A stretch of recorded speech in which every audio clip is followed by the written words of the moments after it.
Здесь кто-то есть? Автор Тантон читает Кэт Вилд. Часть 2. Глава 8. Чонгук перебирается к Намджуну, когда заболевает Хасок. Он перетаскивает к нему свои альбомы, краски, фломастеры и карандаши. Перетаскивает какую-то одежду на первое время. Хасоку нужен уход. Его лихорадит, температура высокая, а приезжий доктор говорит, что лекарства надо принимать чуть ли не каждый час. Лекарств у них нет. Чонгук весь дом облазил. Намджун выслушивает его, а потом уезжает в город на весь день и возвращается с огромными пакетами. Чонгук смотрит на него внимательно и получает долгожданное. «Оставайся, если хочешь». Бабушка с дедушкой смотрят, как он собирает сумки, и молчат. Они знают Чонгукову страшную тайну. Им совсем не жаль, что он уходит. Они не говорят этого вслух, но бабушка улыбается натянуто, а дедушка жмет его руку совсем легко, почти невесомо, и ничего не говорит. Дедушка вообще редко говорит. Чонгук занимает матрас поближе к стене и сидит рядом с Хасоком почти круглосуточно. Хасоку то жарко, то холодно.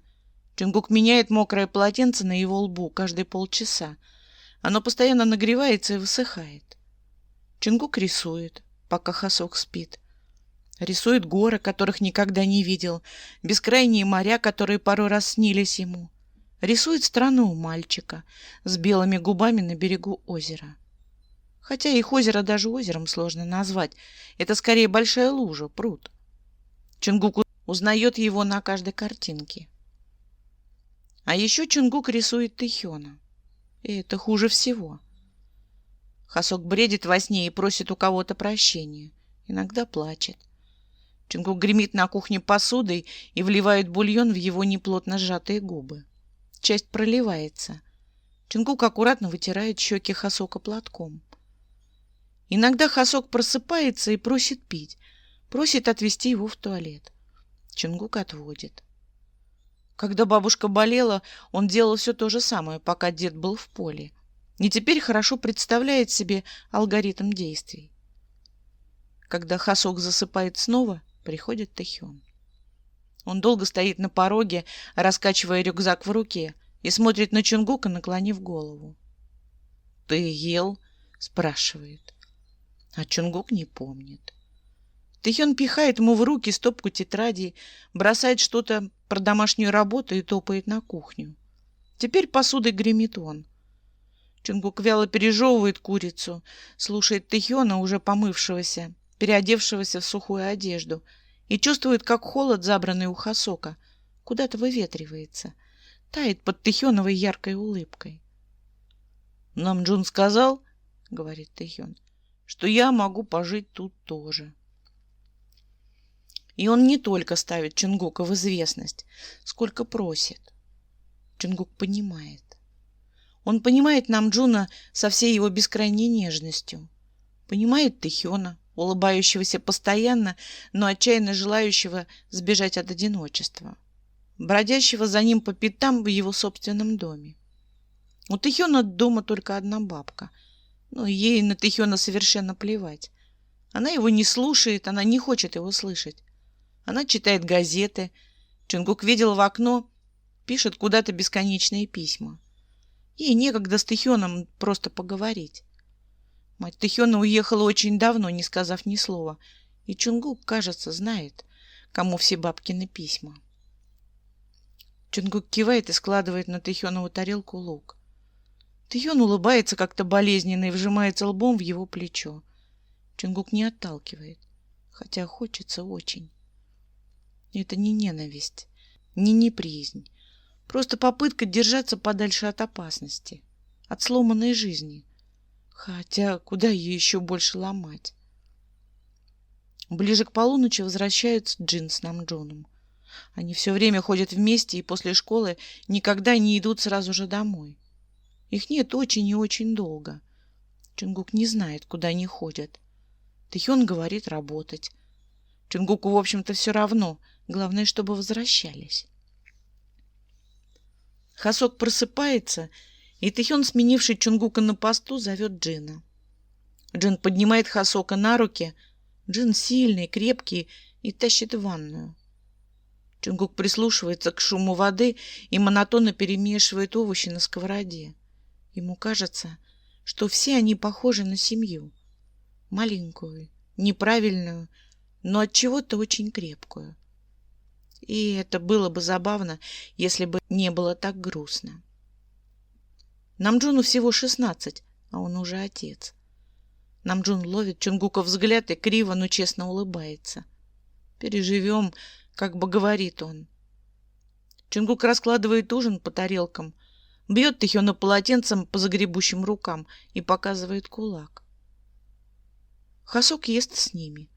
Он неровно сидит за столом, навалившись на Джина плечом, но ест. Это хорошо.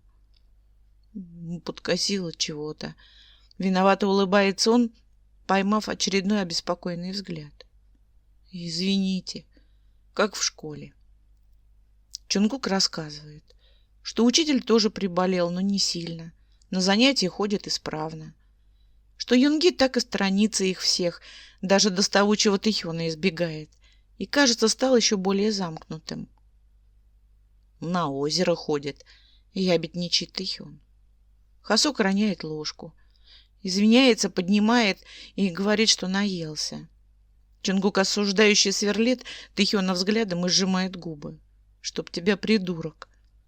Хасок пьет чай, изредка прерываясь на попытке откашляться, и возвращается в постель. Чонгук тащится за ним с коробкой лекарств. Этот день какой-то очень тяжелый. Эта жизнь не легче. Глава 9. Намджун считает раз, считает два, считает три. В его коробке из-под обуви ровно 3 свертка купюр. Он откладывает туда каждый день, как только возвращается с подработки. Джин откладывает тоже. У Намджуна большая семья, большая и странная, и всю ее надо кормить. Хасок поправился окончательно, и деньги, которые были на всякий случай отложены на лекарства, тоже переехали в коробку. На крышке коробки розовый слоник, и Намджун позволяет себе улыбку. Где Джин взял эти странные наклейки, совершенно непонятно. Намджун изредка находит их по всему дому. Находит по школе, за пределами школы, и от этого почему-то хочется жить. Это маленькие следы присутствия, осторожные напоминалки, что Джин здесь. По-девчачьи сопливые, но совершенно не раздражающие. Намджун считает раз, считает два. Из коробки деньги вытекают, как вода сквозь пальцы. Нужно оплатить счета, купить еды на всех. Нужно как-то дальше жить. Нужно показать отцу, что Намджун самодостаточный и взрослый. Отец хмурый, у него седина в волосах, и глаза бегают. Намджун знает, еще несколько минут, и он поднимется из-за стола, чтобы уйти. У отца срочная работа. Неотложные дела, что угодно, лишь бы уехать хотя бы на последнем автобусе. Он не ночует никогда, никогда не улыбается. Намджун рассказывает, как в школе, шутит без остановки, и глаза у него такие ясные, а смех такой звонкий, что сразу понятно. У Намджуна все хорошо. Намджун справляется. Он сильный и стойкий, как фонарный столб. Намджуну не нужна помощь, и родители тоже не нужны. У него есть другая семья. И она, удивительное дело, любит его, в отличие от родителей. Он предлагает отцу еще чаю, но убирает чайник, не дожидаясь ответа, потому что откажется. Потому что... Намджуна, извини, мне пора. Потому что мать звонила уже 3 раза, а последний автобус уйдет через час. Потому что отцу с ним неловко, а Намджун даже не знает, почему. Наверное, еще слишком молод, чтобы знать такие вещи и понимать их. Он провожает отца до остановки, улыбается, так ярко и солнечно, что вот-вот лампочки по округе начнут застенчиво гаснуть. А отец залезает в автобус и даже ни разу не оборачивается. Намджун смотрит на его профиль, на седые волосы, подсвеченные слабой автобусной лампой, и отворачивается, натягивая на голову кепку. Джин, появляющийся из темноты, кладет руку на его плечо, протягивает ему чупа-чупс. «Он привез тебе толстовку», — радостно сообщает нам Джин, разворачивая конфету. Но Джин говорит: «Прекрати». И улыбка почему-то сползает с Намджунового лица, как расплавленная. У него на самом деле не так много сил, и уверенности не так много. Он очень умный, все это знают, очень красивый, но не очень сильный. Внутри него не так много стержней, а с каждым приездом родителей становится все меньше. Они с хрустом ломаются, рассыпаются на куски, как конфеты у Намджуна во рту.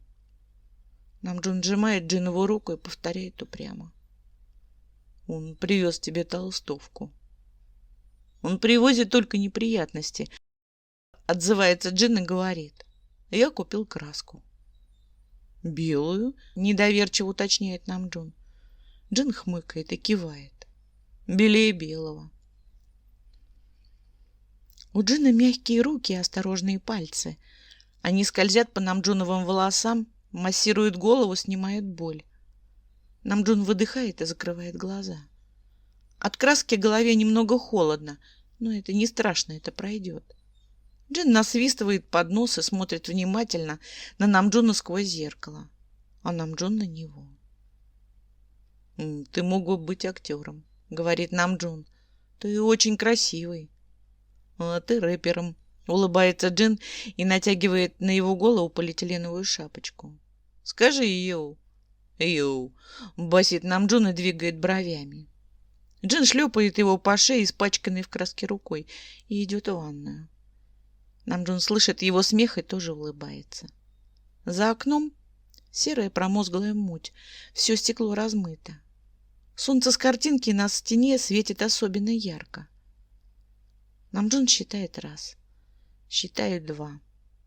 На счет 3 все должно стать хорошо. Когда-то же хоть что-то должно стать хорошо. Закрыв глаза, он пересчитывает мысленно деньги в коробке и представляет, как они закончат школу и уедут отсюда. Все. Они смогут. И обязательно туда, где солнце. «Снимай», — требует Джин через какое-то время и тянет Намджуна за волосы. А потом долго намывает его голову, нагнув над ванной. Долго вытирает полотенцем и долго-долго сушит феном ему прямо в ухо. А Тэхён, входя в дом, говорит: «Вау, ты как пироженка!» И добавляет: «А я хочу в рыжий». «Когда мы переедем, — думает Намджун, — можно и в рыжий. Можно в любой, лишь бы поскорее. Пожалуйста».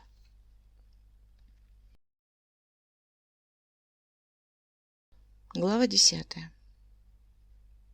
Бабушка говорит: «Не сожги дом». Как будто знает, что у Юнги на уме. Он стоит на крыльце, растерянный, сонный, и отстраненно наблюдает, как ее погружают в машину. Машина все та же, грязная, потертая. Каталка неприятно громыхает, заезжая внутрь. Юнги ненавидит скорые. Скорые поезда, скорые помощи. Ненавидит изо всех сил. «Второй раз в эту глушь мотаемся», — жалуется санитар куда-то в пустоту. «Ну, сейчас бы хотя бы просто перелом», — хмыкает второй. И оба уезжают. И бабушка тоже. И никто из них не говорит: «Не волнуйся». Никто не говорит, что все будет хорошо. Это и не важно. Но Юнги капает с крыши крупными тяжелыми кляксами, но он все равно стоит до последнего. До того момента, пока машина не скрывается за очередным поворотом. Пока не затихает гул мотора вдали. Теперь Юнги совсем один. Он захлопывает дверь, и дом тяжело вздыхает. Ему, наверное, тоже тяжело. Юнги долго сидит на кухне, размешивая ложкой чай, в который даже сахар не положил, и разглядывает полинявшие цветы на скатерти. Наверное, стоит купить новую. Может быть, в клеточку. Может, в узорчик, но не с цветами. К цветам у Юнги стойкая антипатия. «Не сожги дом», — снова вспоминает он, выходя на улицу. Куртка моментально тяжелеет от воды, волосы неприятно липнут к лицу.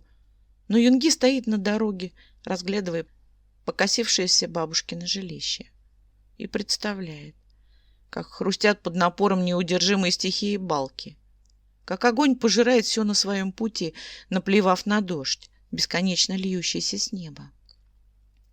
Он представляет, как съеживаются, чернеет и плавятся бабушкины газеты, платья, одно старее другого, как трещат поленьями стулья и тумбочки, как половицы, по которым шаркали ее ноги, пенятся старой краской и проваливаются в подвал, как звонко лопаются стекла, как все, что Юнги так ненавидит, сгорает дотла. Не сожги дом, а не береги себя. Это настолько разные вещи, что даже смешно. Юнги мысленно бросает за почерневшую от времени ограду пылающую спичку и уходит, не оглядываясь. А на озере Чимин, свесив ноги в воду, говорит: «Ты не виноват». Но Хасок его не слышит.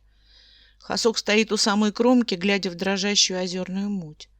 На нем только легкая серая футболка, а лицо бледное, бескровное, как будто он не только подумывает утопиться, а уже мысленно сделал это. Не раз. «Ты не виноват, слышишь?» Жалобно зовет Чимин и дергает Хасока за штанину. «У меня просто здоровье слабое. Это обычный обморок был. Мы тут ни при чем». Его пальцы проходят сквозь ткань, сквозь Хасокову ногу, рассыпаясь будто бы на молекулы и атомы. «Скажи ему», — просит Чимин, оглядываясь. Но Юнги молчит. Он уже делал это раньше. Уже говорил. Он говорил: «Ваш отец передает, что все в порядке». Говорил: «Она не сердится на тебя». Говорил: «Ему не нравится, что ты плачешь». Юнги больше не будет этого делать. Перед глазами встает бледное лицо матери, ее большие испуганные глаза, лицо отца, прячущего взгляд, лицо врача, улыбающегося фальшиво. Лица потрясенных, ничего не понимающих людей. Юнги не скажет. Никогда больше. Чимин морщится, будто снова собирается плакать, но кивает. Он знает. Юнги ему говорил. Юнги рассказывала ему, запинаясь, путаясь в словах, задыхаясь от эмоций и переживаний. Юнги шепелявил, как всегда, когда сильно нервничает. Замолкал ненадолго, переваривая собственные слова, перемалывая мысли. Юнги рассказывала ему все. «Хасок», — зовет Чимин и снова, — «ты не виноват». От всего этого у Юнги чешутся пальцы. Горят глаза, зудит где-то под сердцем. Ему хочется царапать деревья ногтями, жрать землю, да что угодно, лишь бы стало легче. И ему, и всем. Но он не умеет делать правильно. Умеет только прятаться. Хасок наклоняется вперед, как в замедленной съемке, зависает над озером. Он уже не на берегу и еще не в воде, где-то между. Чимин кричит. Юнги говорит: «Привет!» и хватает Хасока за футболку. «Я не планировал надолго уходить», — говорит Хасок и добавляет: «Просто хотел проветриться». А Юнги прикрывает глаза и видит отчетливо, будто вживую качающееся на воде тело, потемневшую от воды футболку, похожие на водоросли волосы, безжизненные глаза, уставившиеся в одну точку, белые губы, как у Чимина. Он понимает, что Хасок бы не утонул. У берега глубина, дай бог, по пояс, дальше глубже. И Юнги злится, надо очень постараться, чтобы захлебнуться на мелководье или быть Чимином. Он сжимает кулаки и слышит, как сквозь вату щелчок чайника. В этом доме все какое-то другое, не как в бабушкином. Может, потому, что его не хочется сжечь. Здесь довольно скудная обстановка, а вместо кроватей матрасы по всей комнате. Намджун не выглядит бедным. Джин не выглядит тоже. Значит, это не недостаток денег. Просто так надо. В сущности, это не имеет никакого значения. Юнги смотрит в окно прямо в дождь и представляет, как в подступившей темноте сидит, забравшись на дерево, Чимин. Юнги хочет уйти. Но Тэхён держит его за коленку, а Намджун наливает чай. У него прическа, как у хип-хоп-звезды. Намджун странный. Был странным даже с прошлой прической. Вообще все здесь они очень странные. У Чингука в глазах что-то жуткое, у Тэхёна полубезумная улыбка. Намджун вечно наигранный, веселый, но это настолько видимо старая привычка, что почти незаметно фальшь. Джин молчаливый и какой-то неправильный. Просто неправильный. Хасок? Хасок говорит что-то, оправдывается, а Джин смотрит только на Юнги. Как будто знает все. Как будто видит их насквозь. Юнги отводит глаза и молчит. Это раздражает. «Я пойду», — говорит Юнги, и ставит на стол чашку с недопитым чаем. Он этим чаем уже сыт по горло. Вообще чаем. Когда он уедет отсюда, он будет пить только кофе. Или воду, или сок. Что угодно, лишь бы не чай. Он залипает на веточку, плавающую в чашке, и смаргивает. Это деревня, люди в ней, непрекращающийся дождь, все это постепенно вводит Юнги в какой-то транс. Он уходит в себя все чаще, возвращаться все труднее. Никогда, а если? Если он уедет отсюда.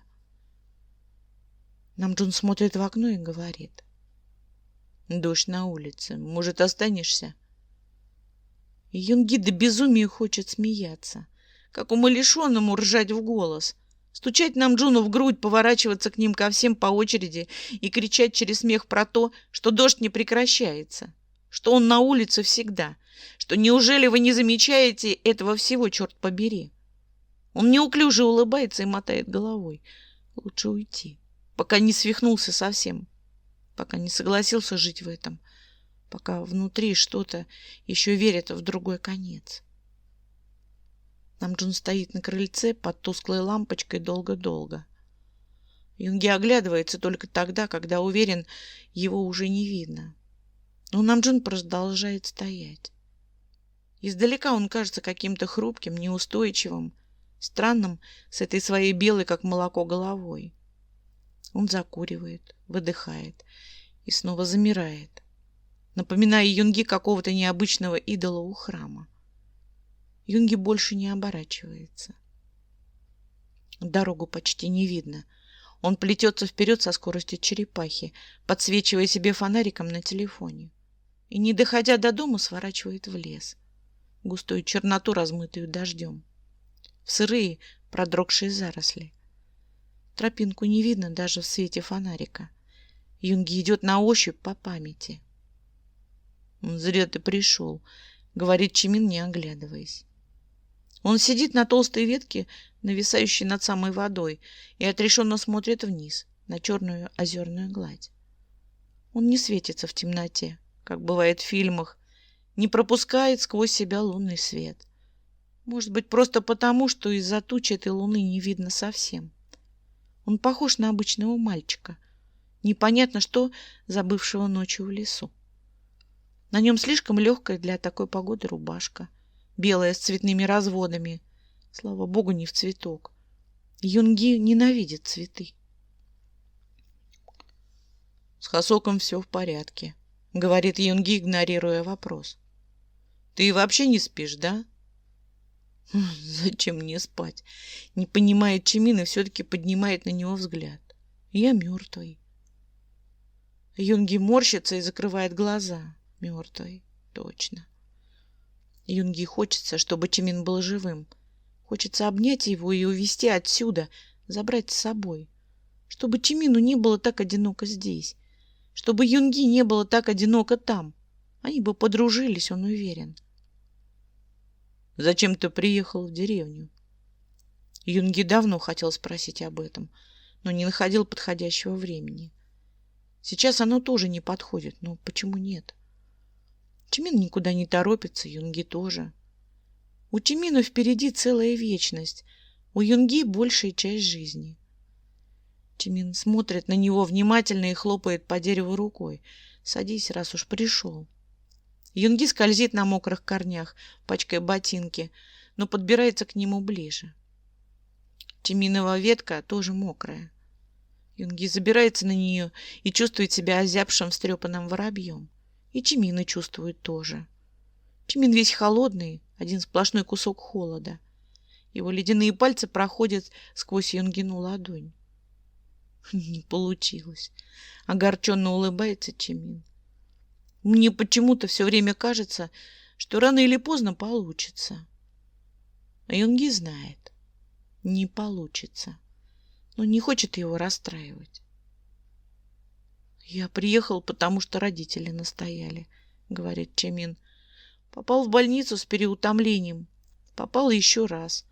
Они решили отправить меня отдыхать к дедушке. Я танцую вообще-то. Он замолкает, будто споткнувшись, разглядывает свои пальцы и исправляется. Танцевал. Юнги представляет плавные Чиминовы движения, слышит, кажется, далекую приятную мелодию и смеется, когда Чимин говорит. Хочешь, пресс покажу? Я клево накачался. Их смех разносится над озером. Он звучит довольно жутко в перестуке дождя, в шелесте листвы и тает, едва достигнув другого берега. Юнги думает, что, окажись кто-то поблизости, подумал бы, что Юнги свихнулся. Сидит ночью на озере и смеется над чем-то в полном одиночестве. Чимин задирает рубашку и поигрывает бровями. Юнги говорит: «Клевый пресс», и замолкает. Ему так грустно, что хочется плакать. Так грустно, что хочется утопиться. Только бы Чимин не был тут больше один. Если бы Хасок все-таки утонул, они были бы уже тут вдвоем. Чимин ловит его взгляд и качает головой, не думая об этом. Он не умеет читать мысли. Юнги уверен, но кажется, что умеет. «Бабушку увезли», — говорит Юнги. «Перелом. Я дома один». «Я бы зашел к тебе в гости», — вздыхает Чимин. «Но не могу отойти далеко. Я пробовал». Юнги вспоминает, как он застыл посреди дороги, как скорая, мигая фарами, исчезла вдали. Если бы он мог вернуться в прошлое, он бы догнал ее для Чимина. Если бы он мог вернуться в прошлое, он бы встретил Чимина на вокзале сам и не разрешал бы ему подходить к озеру никогда. Ни за что. Все пошло не так с самого первого дня. Так не должно было быть. Шел ли дождь до приезда Чимина? Что вообще было до его приезда? «Юнги», — зовет Чимин, — «иди к Намджуну. Они наверняка ждут тебя. С ними веселее». Юнги мотает головой. Лучше домой. «Они часто приходят сюда», — говорит Чимин. «И Намджун, и Джин, и Тэхион с Чонгуком, и Хасок. Они такие забавные и разные, и очень любят друг друга. Как думаешь, они полюбили бы меня, если бы я был живым?» Юнги уверен, любили бы. И он бы тоже любил, наверное. Чимина сложно не любить. Он жмет плечами, трясет волосами, разбрызгивая вокруг холодные капли, и слезает с дерева. «Пока», — говорит он. «Приходи еще», — просит Чимин. И Юнги идет. Выбирается из леса, бредет по дороге домой, а приходит почему-то к Намджуну. И Намджун, все еще стоящий на крыльце, говорит: «Заходи». Из открытой двери веет теплом. Юнги почти не колеблется.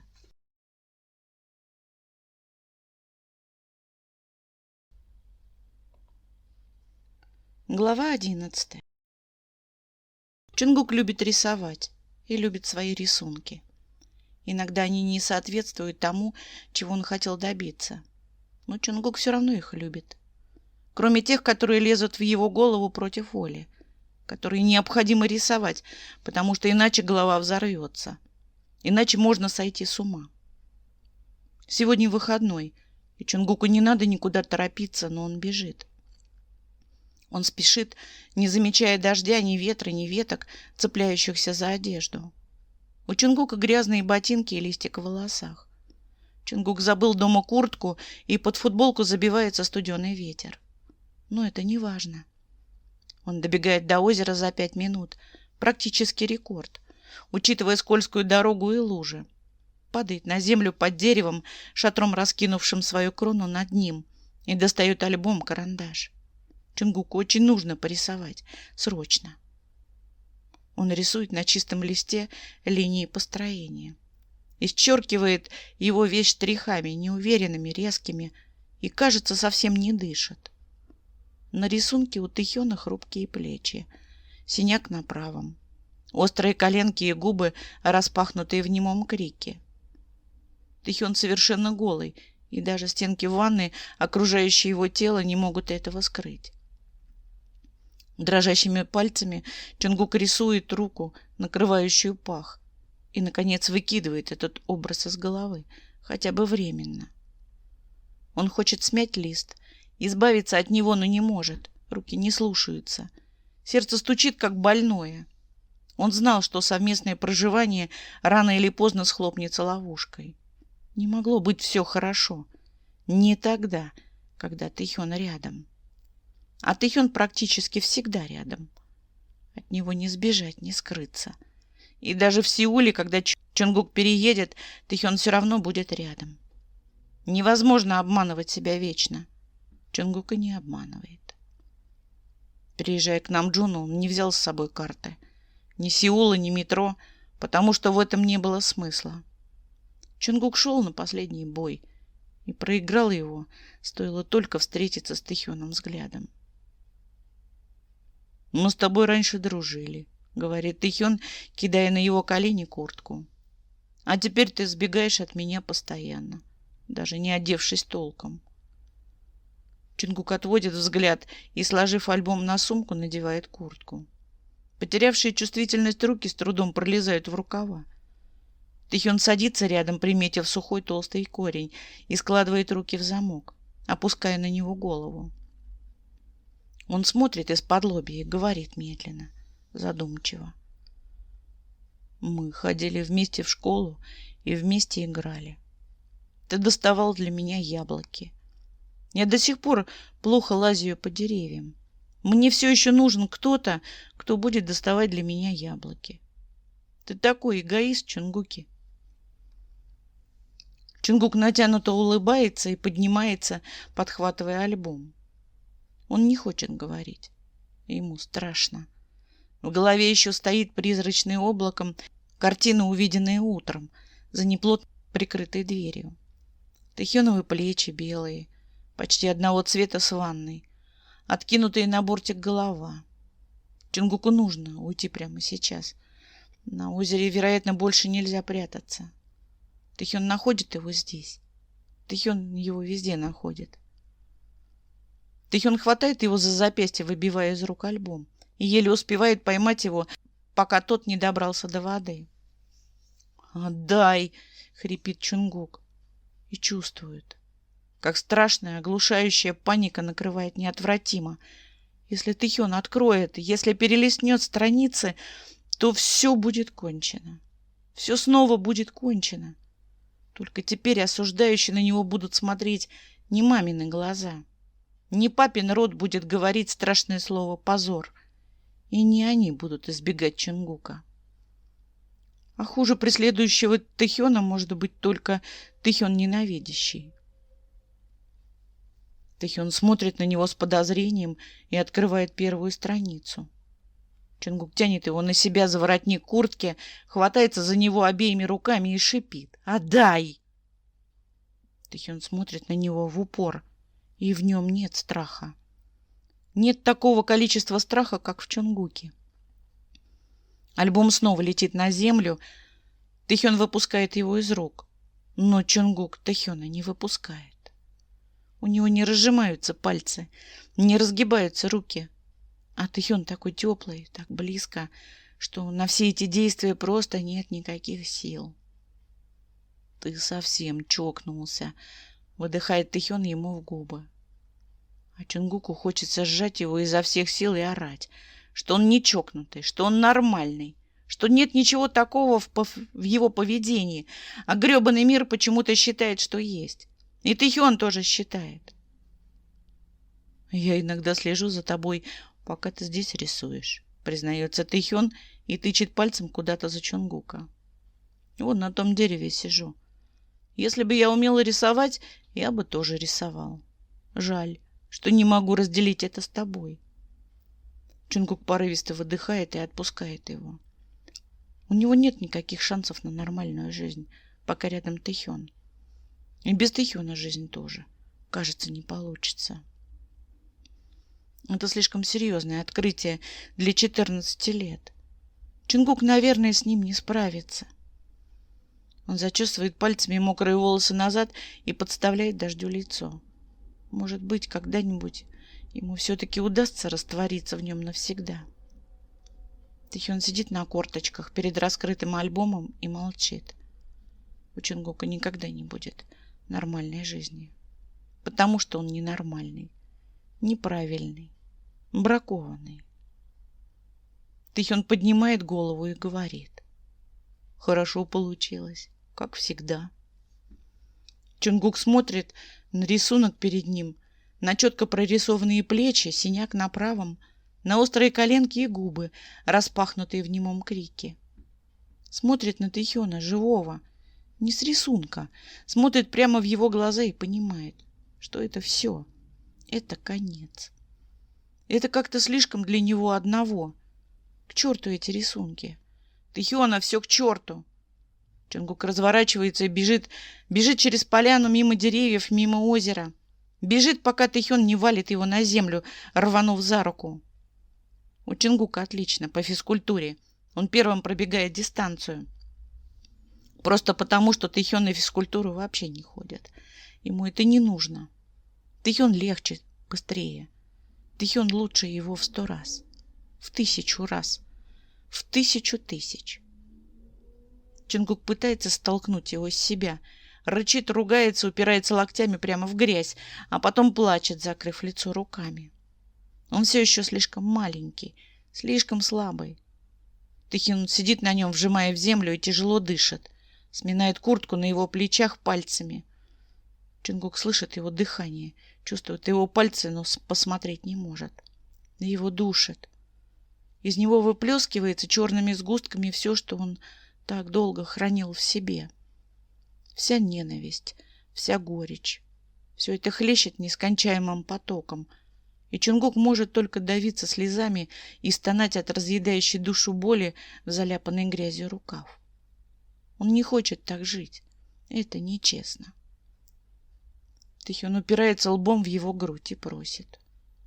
Не бегай от меня больше. Я все равно быстрее. Отодвигает его руку, заставляя смотреть. Чонгук морщится, закрывает глаза, отворачивается. Он не хочет. Не хочет слышать ничего, не хочет ничего видеть. Он хочет добраться до озера и утонуть. Он знает. Каждый из них хоть раз додумал об этом после того раза. После того парня, которого Чонгук так старательно рисует в своих альбомах.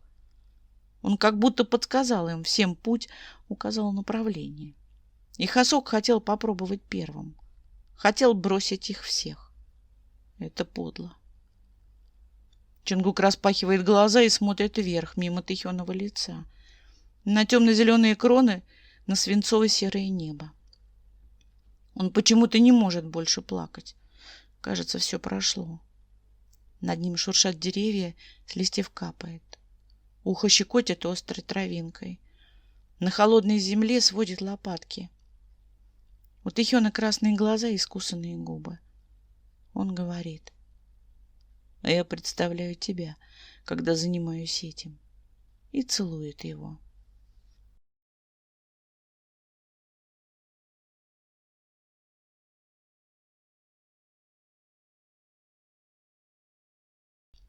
Глава 12. Намджон измазывается весь. Руки, лицо. Проклинает 100 раз и краску эту, и все эти щеточки, расчески.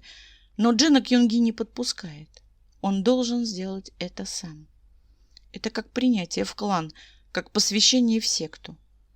И если Намджон глава этой маленькой хрупкой банды, то он должен сделать все сам. Юнги терпеливо ждет, пока Намджон перестанет материться и закончит дело. Джин качает головой, осуждающе, но молчит. Джин вообще часто так делает. «Это точно рыжий?» — недоверчиво хмурится Юнги. «Рыжий не бывает», — отзывается Намджун и продолжает втирать в его волосы густую вязкую массу. Джин придерживает блюдце и улыбается. Намджун успокаивается. Он никогда раньше не красил никому волосы.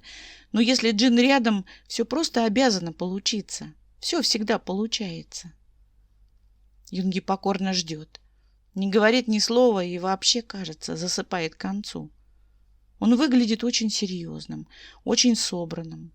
Но Намджун не может избавиться от мысли, что это все показное. Не более чем маска, имеющаяся у каждого из них. Когда Юнги перестает притворяться и решит им все-таки довериться, все станет понятно.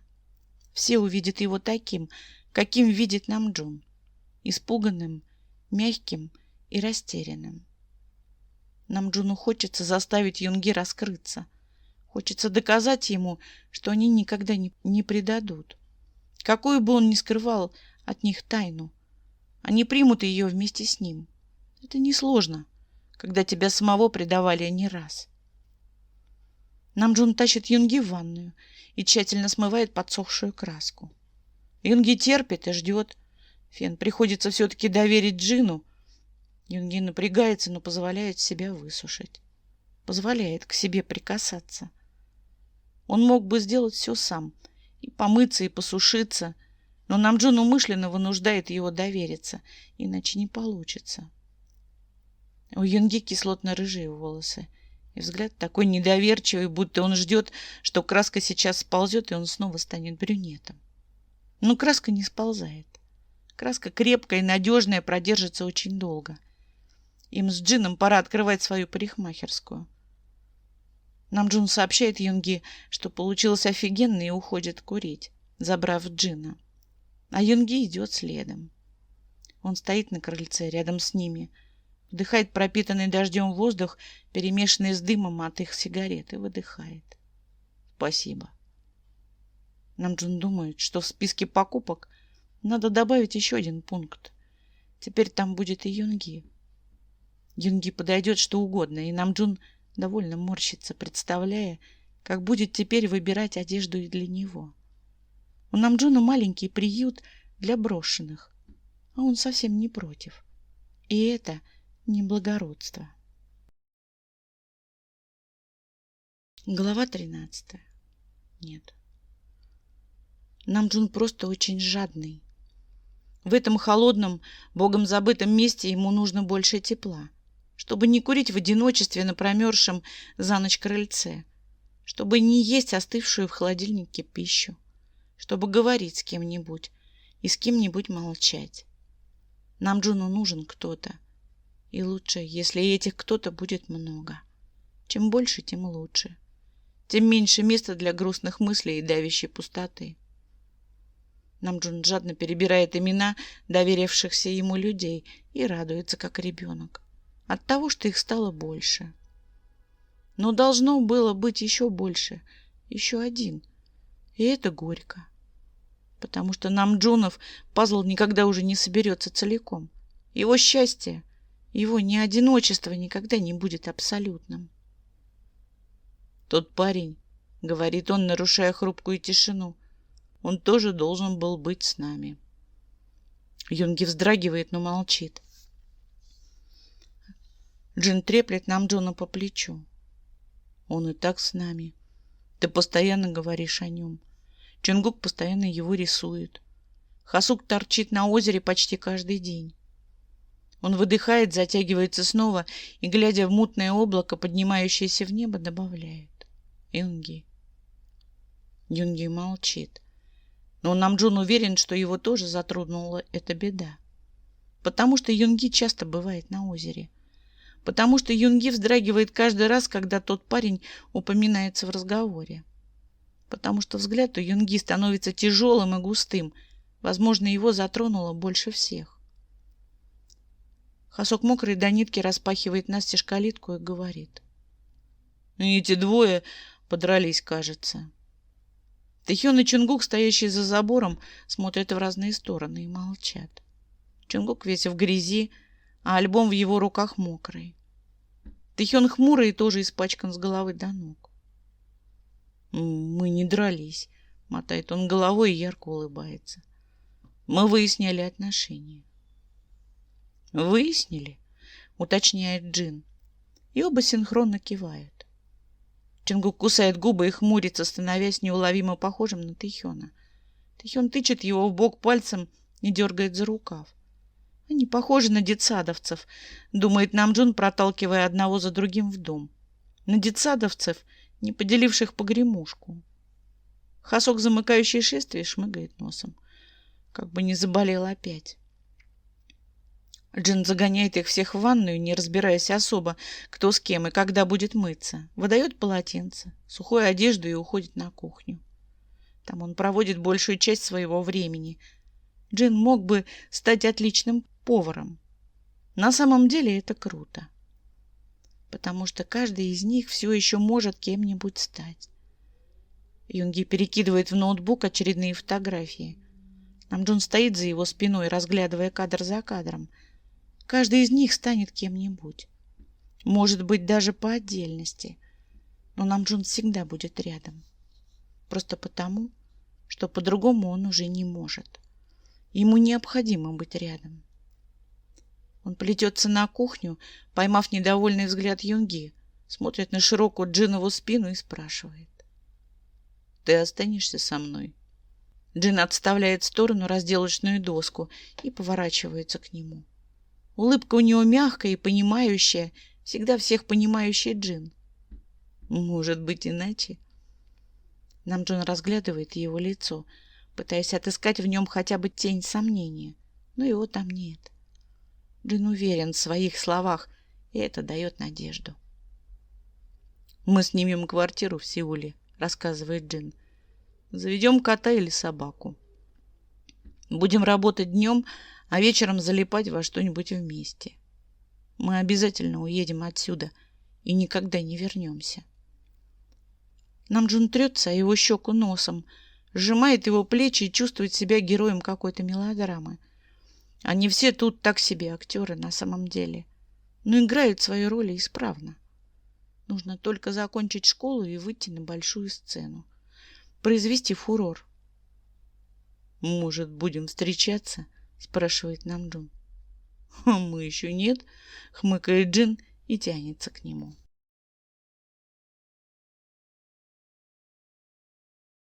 Глава 13.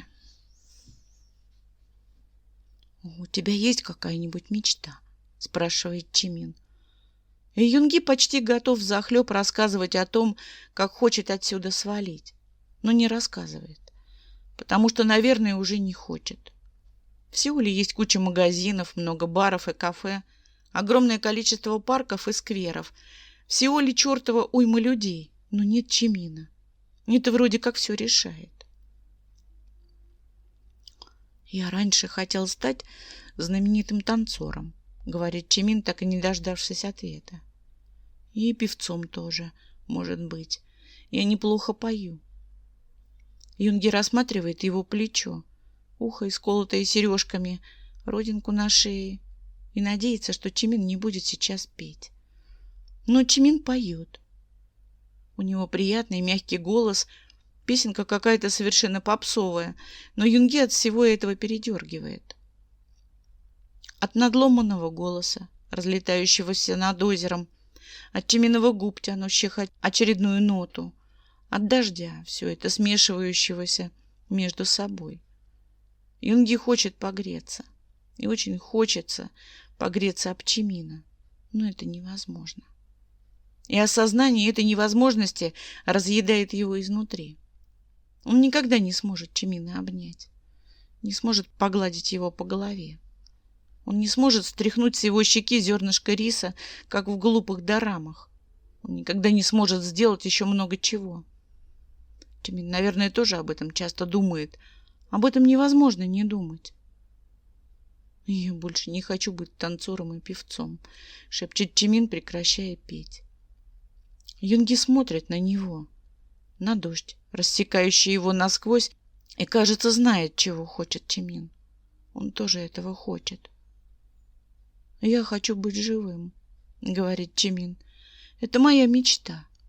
Я хочу быть с тобой полностью». Он запрокидывает голову и закусывает губу так сильно, что, будь он живым, пошла бы кровь. Юнги так хочется, чтобы она пошла, чтобы брызнула из укуса, заляпала рубашку. Потому что кровь можно стереть, губа заживет. От смерти не лечится. «Я тренируюсь», — говорит Чимин. «Пробую поднимать предметы. Хотя бы просто двигать их. Во всяких фильмах бывало про это. Привидения могли так». Юнги неуверенно улыбается. «И как?» «Не получается», — мотает головой Чимин. «Может, врут фильмы?» И тянется к Юнги. А Юнги холодно. Он не чувствует Чиминовых губ, не чувствует его ладони на своем плече. Ему просто ужасно холодно, ужасно горько. Чимин отодвигается от него и треплет свои волосы. Хотел попробовать. Тэхён тут. Он запинается, горько усмехается. Неважно. Не получилось. Юнги понимает. Он понимает, что Тэхён и Чонгук. Понимает, что Намджон и Джин. Понимает, что никогда не будет Юнги и Чимин. Потому что Чимина тоже никогда уже не будет. И это самое страшное в его даре. В его проклятии. Не то, что мертвые люди могут с ним разговаривать. Не то, что он может их видеть. А то, что мертвые люди, вроде Чимина, никогда не смогут быть с ним полностью. Они есть где-то за гранью, за забором. А в Юнги есть что-то жуткое и неправильное, что позволяет за этот забор заглядывать, но никогда не дотрагиваться. Он будто бы тянется к Чимину, пытается коснуться его хотя бы кончиками пальцев, но никак не получается. И не получится никогда. «Я хочу тебе кое-что подарить», — говорит Чимин. «Я знаю, что это странно, и ты мне, наверное, не поверишь. Но я знаю, что могу. Только ты помни меня, пожалуйста. Не забывай». Он тянется к Юнги руками, обхватывает его лицо ладонями, и Юнги чувствует их. Они холодные, как ледышки, но Юнги чувствует их. «Пожалуйста», — просит Чимин, — «живи счастливо». И исчезает. Тает в воздухе, как призраки из фильмов. Юнги все еще чувствует на своем лице его пальцы, но это быстро проходит. Он плетется по дороге, спотыкаясь о камни, а рытвины заходит в дом. Кивает Намджуну, выглянувшему из комнаты, и идет на свой матрас. И плачет там до самого утра. Просто потому, что понимает, что Чимин сделал ему потрясающий подарок.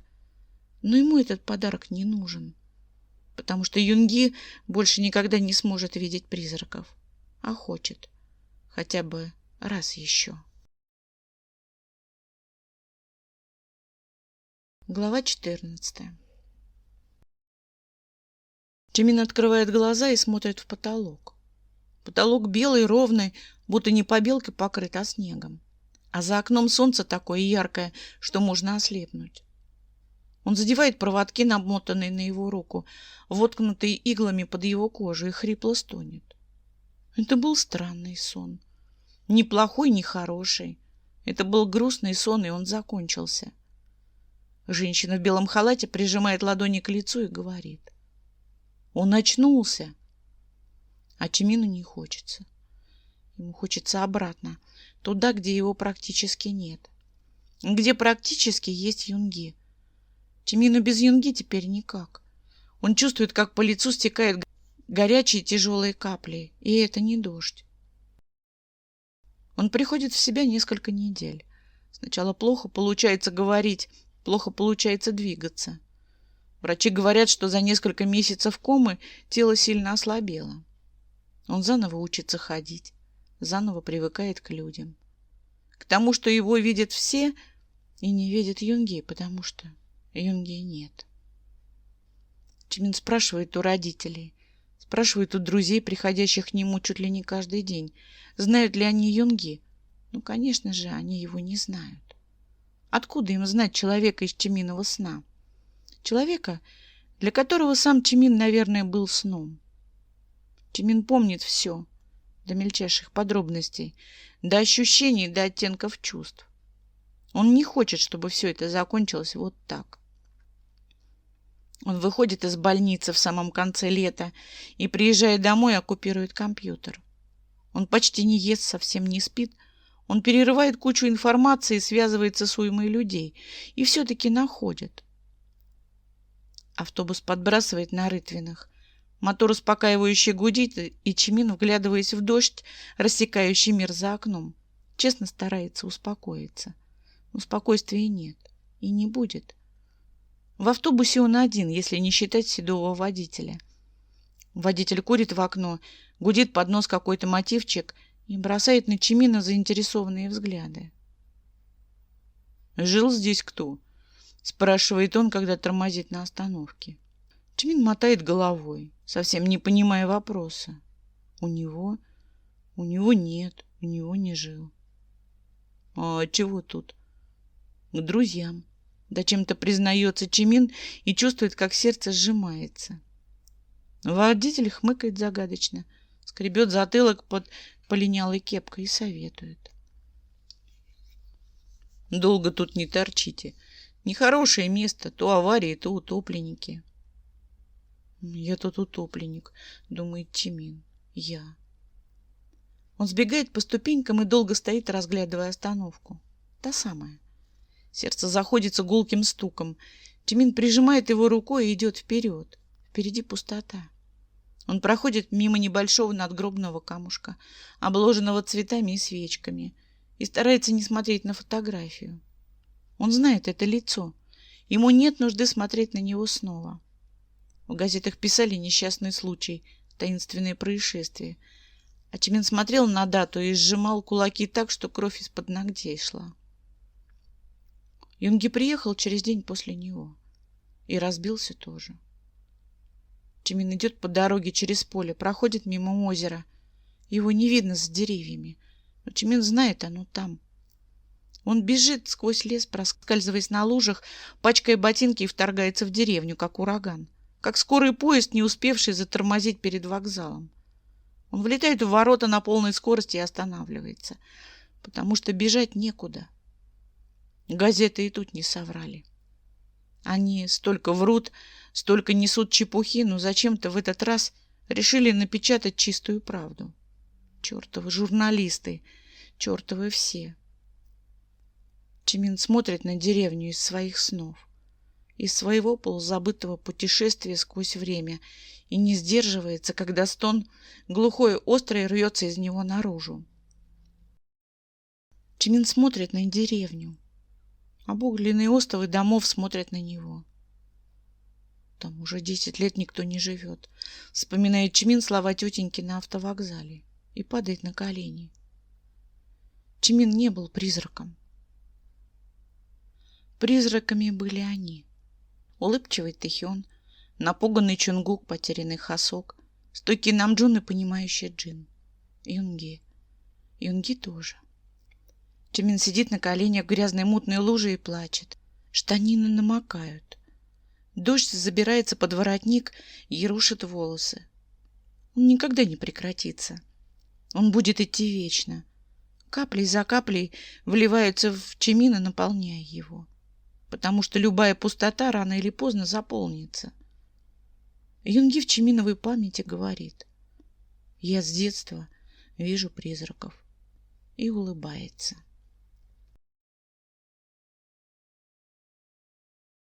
От автора.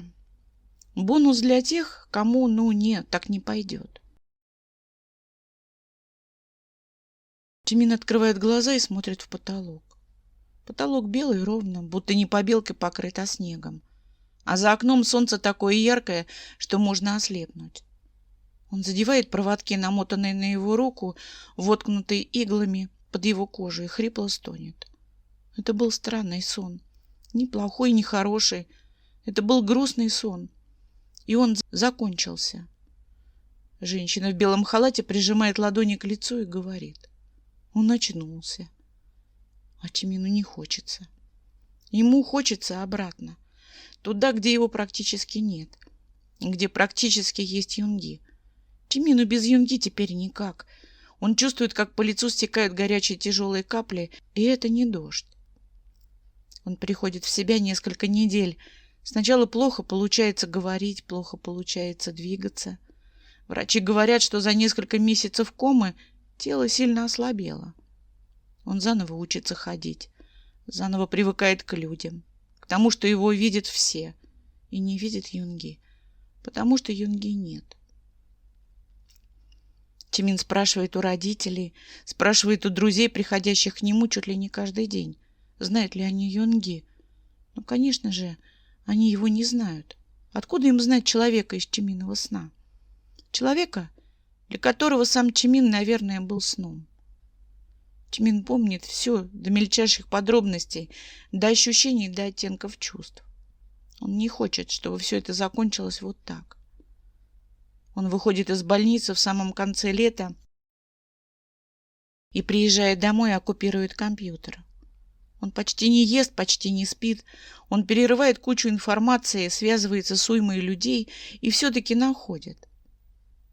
В автобусе мерно гудящем, подскакивающем на ухабах, Чимин понимает, что по-другому и быть не могло, что все так, как должно быть. Я не говорил, что он умер. Бормочет Хасок и стирает рукавом слезы. Просто врачи сказали, что шансов нет, что кома. Никто не слушает его.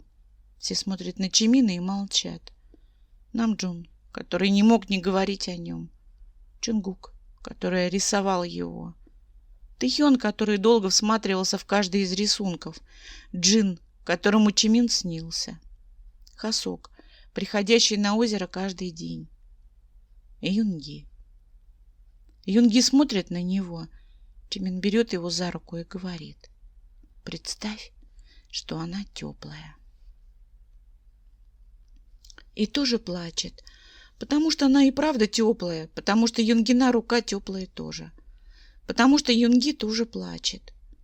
Теперь все будет правильно. Дождь, отстучав последнюю пару капель, заканчивается.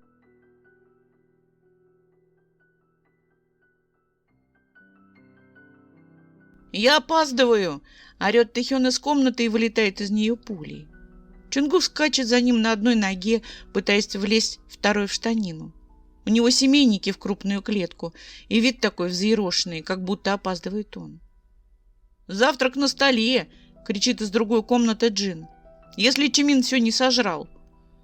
Намджун криво ухмыляется и по инерции двигает щеткой во рту еще пару раз. Хасок пробегает мимо, запихивая руки в рукава куртки. Он уже подобрал свой контейнер со стола, уже умылся, и, возможно, он единственный, кто сегодня не опоздает. «Я не сожрал», — обиженно ворчит Чимин и переворачивается на другой бок. Юнги сладко жмурится и утыкается носом в его плечо. За окном Сеул и крупное слепящее солнце.